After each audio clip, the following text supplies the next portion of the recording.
DW.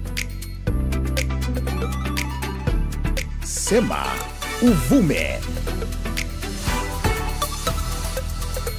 Dira ya maendeleo ya Tanzania kufikia mwaka 2050 inabainisha maendeleo ya uchumi imara wa kidijitali kama nyenzo muhimu kwa maendeleo ya taifa.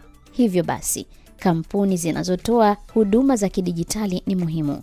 Karibu katika makala ya Sema Uvume ni kufahamishe namna kampuni hizi zinavyofanya harakati zake ili kuchangia maendeleo na uchumi wa kidijitali. Jina langu ni Angela Mdungu. Karibu. Wakati teknolojia ya kidijitali ikiendelea kukua kote ulimwenguni, Afrika haiko nyuma. Nchini Tanzania, wajasiriamali wadogo wanaendelea kuonesha ubunifu na kuanzisha makampuni yanayotoa huduma kwa kutumia teknolojia hiyo ili kukuza uchumi wa kidijitali. Baraka Jeremiah ni mwanzilishi wa kampuni ya Kilimo Fresh. Kwanza kabisa, anafafanua zaidi kuhusu maana hasa ya uchumi wa kidijitali. Kwa maneno rahisi, uchumi wa kidijitali ni matumizi ya teknolojia na mtandao kuboresha namna tunavyofanya biashara, kuwasiliana na kutoa huduma. Bwana Jeremiah anarejea tena kueleza namna kampuni kama yake zinavyosaidia kukuza uchumi. Makampuni ya teknolojia yanarahisisha maisha na kuongeza ufanisi wa kiuchumi. Yanawezesha biashara ndogo ndogo kufikia wateja wengi kupitia mitandao na kuongeza uwazo wa bei. Yanaongeza ajira kwa vijana, yanapunguza gharama za kufanya biashara pia kwa wafanyabiashara wengi. Mfano, kwa sisi Kilimo Fresh tunatumia teknolojia kupanga manunuzi, usambazaji na ubora wa mazao, hivyo kupunguza upotevu wa chakula na kuongeza kipato cha wakulima. Wamiliki wa kampuni hizi bunifu wana chama chao kinachofahamika kama Tanzania Startup Association.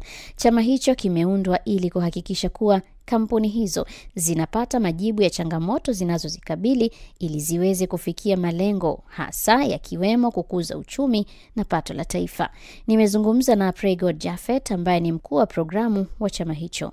Hizi kampuni bunifu nyingi zimeundwa na vijana ambao wamemaliza chuo, labda wamefanya kazi kidogo, baadaye wakaona fursa mtaani wakaamua kuanzisha kampuni. Sasa kwa miaka mingi vijana hawakuwa na namna ya pamoja ya kusema changamoto zao. Badala yake kuna sintofahamu kati ya wale wanaopaswa labda watunga sera, wanatunga sera ambazo vijana wanaona haziendani na mahitaji yao. Tuliona hiyo changamoto, tukasema kwa nini tusiunde chama alafu tukaibua hoja, tukaengage serikali na wadau wengine wa sekta binafsi.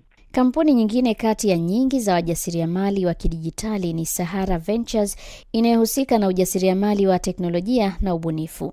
Kampuni hiyo ina kituo kinachojishughulisha na kuwapa mitaji wajasiriamali wengine wadogo. Jumanne Mtambalike wa Sahara Ventures anaelezea mafanikio na namna kampuni yake inavyochangia katika uchumi na maendeleo hasa kwa vijana.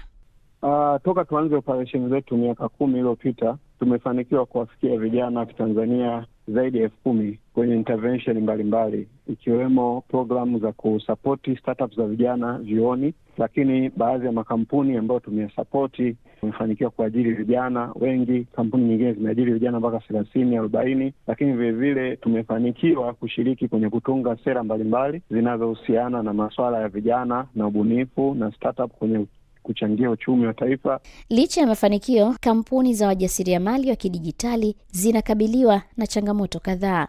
Bwana Mtambalike anasema miongoni mwa changamoto hizo ni upatikanaji wa mitaji.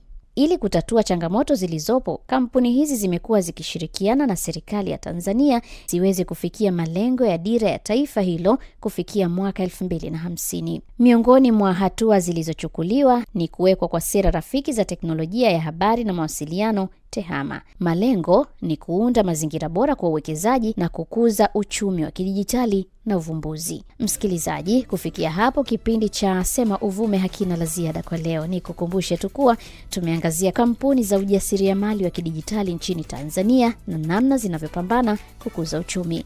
Jina langu ni Angela Mdungu, hadi wakati mwingine na kuaga kwa heri.